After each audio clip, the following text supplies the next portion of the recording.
ketemu karo bebaturan Paguru Jaya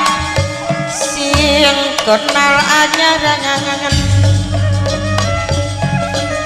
pikir karuan nimbulaken